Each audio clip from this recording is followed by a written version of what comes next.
Welcome back to the deep dive.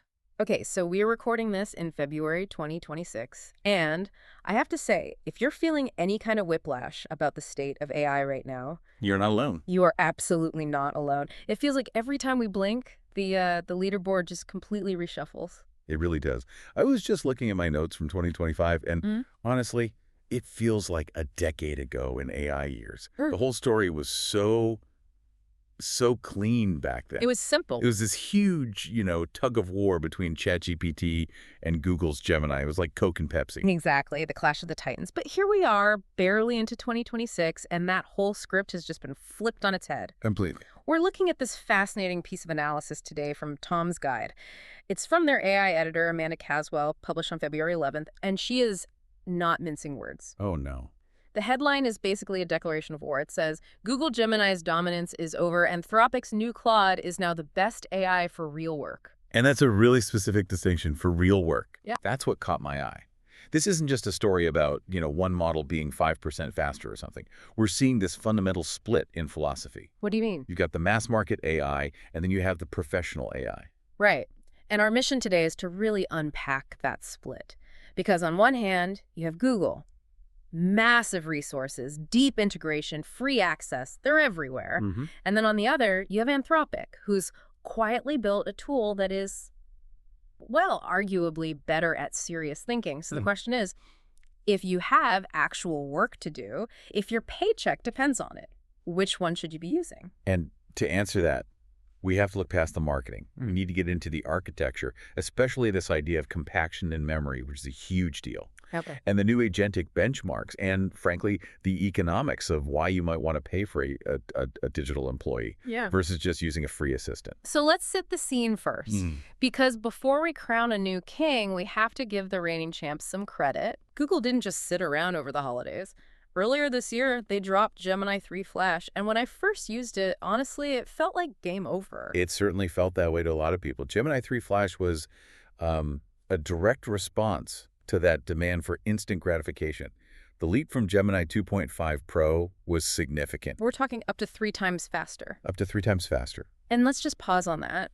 In AI, that lag, that latency between hitting enter and getting a response, that's the friction that just kills your flow. Exactly. And when that latency drops that low, your whole relationship with the tool changes. You stop treating it like, a service you submit a request to. Then wait. And you start treating it like a real conversation partner. It just becomes fluid. And it's not just text anymore. The source really emphasizes that Gemini 3 Flash has native support for, well, everything. Right, the whole multimodal aspect. We use that word a lot, but what it means is Gemini 3 Flash just eats everything for breakfast.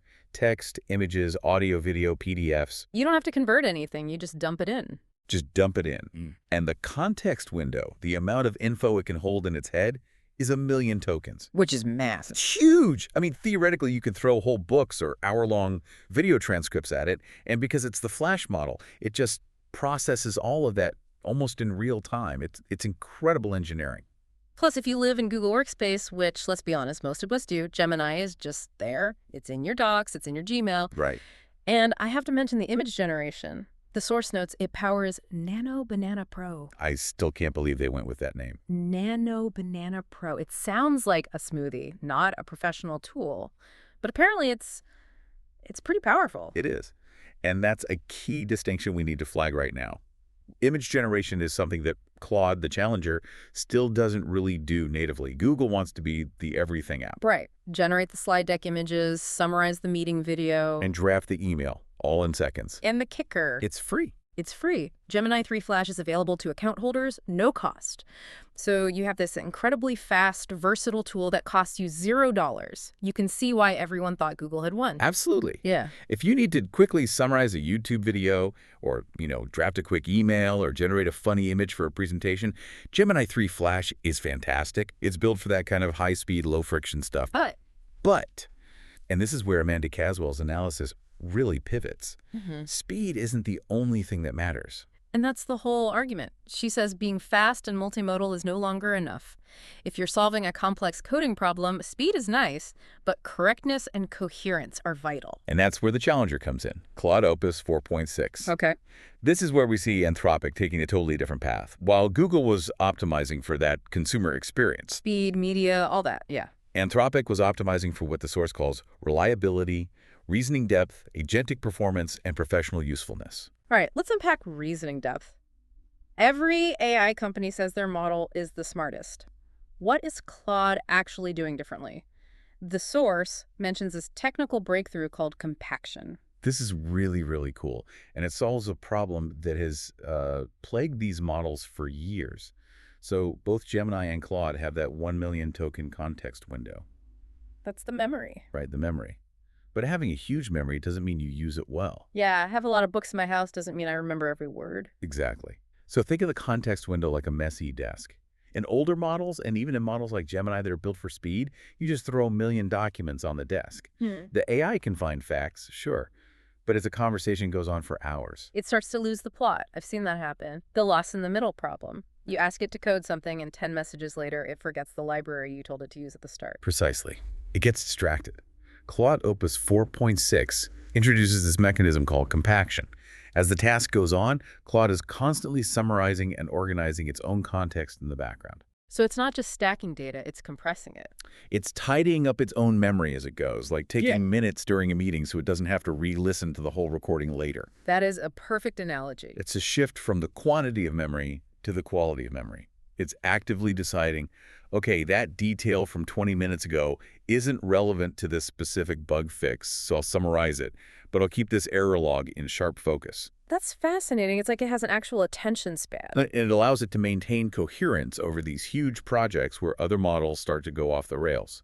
It's the difference between a smart assistant with a photographic memory and one who takes meticulous notes. That is a game changer for long-form work. But the source suggests there's something even bigger here. We need to talk about agentic performance. Yes. This is arguably the most important shift for the future of work. Agentic. It's a word we hear a lot in 2026. It sounds like something from a spy movie, but it just means the AI acting on its own, right? To complete a task. Pretty much. Agentic means moving from a chatbot to a worker. Instead of just chatting with you, it's doing things for you. And the source describes Claude Opus 4.6 as behaving like a junior engineer or analyst. And that comparison is specific. Very. It's not just about writing code, it's the behavior. It plans before it acts. That seems very human.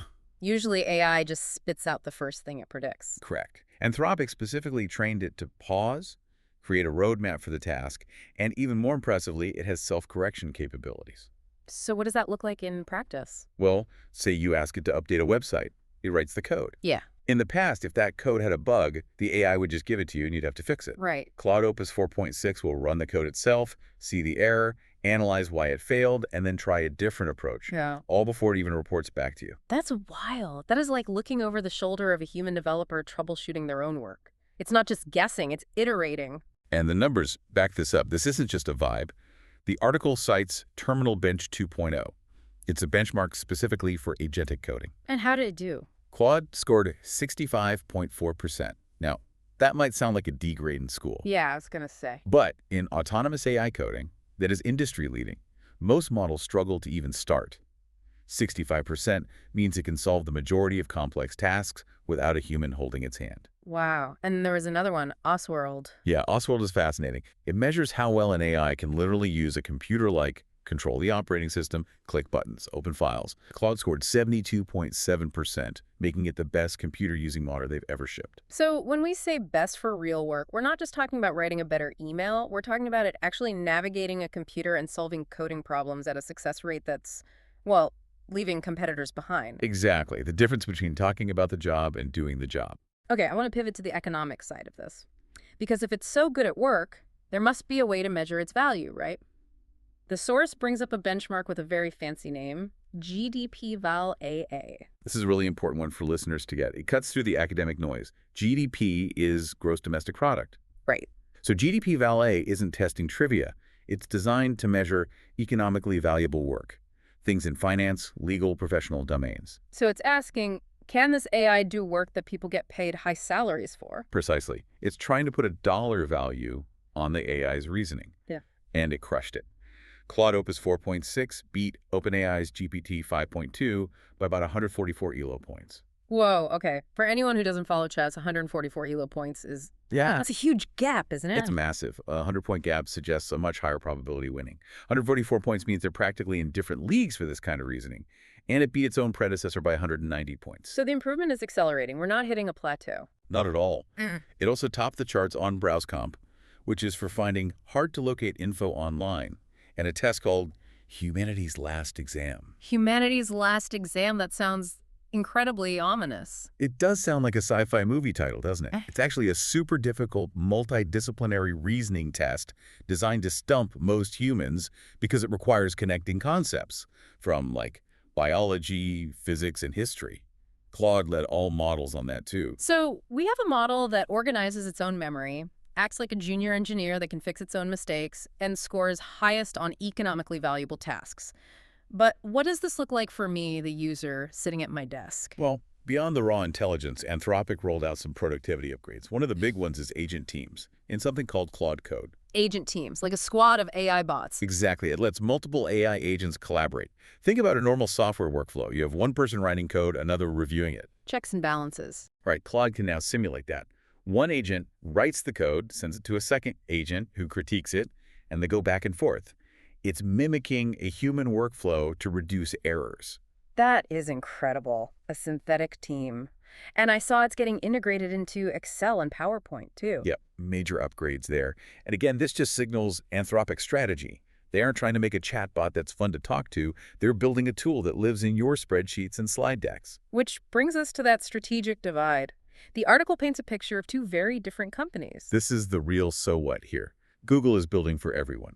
Mass market, free access, integrated with your personal life. It's the AI for your life approach. And Anthropic. Then Anthropic is building for professionals. They're targeting work productivity. They're effectively saying, we don't care if you can generate a picture of a cat on a skateboard. We care if you can debug a 10,000-line code base. And that focus comes with a price tag. It does. Gemini 3 Flash is free. Claude Opus 4.6. You have to pay.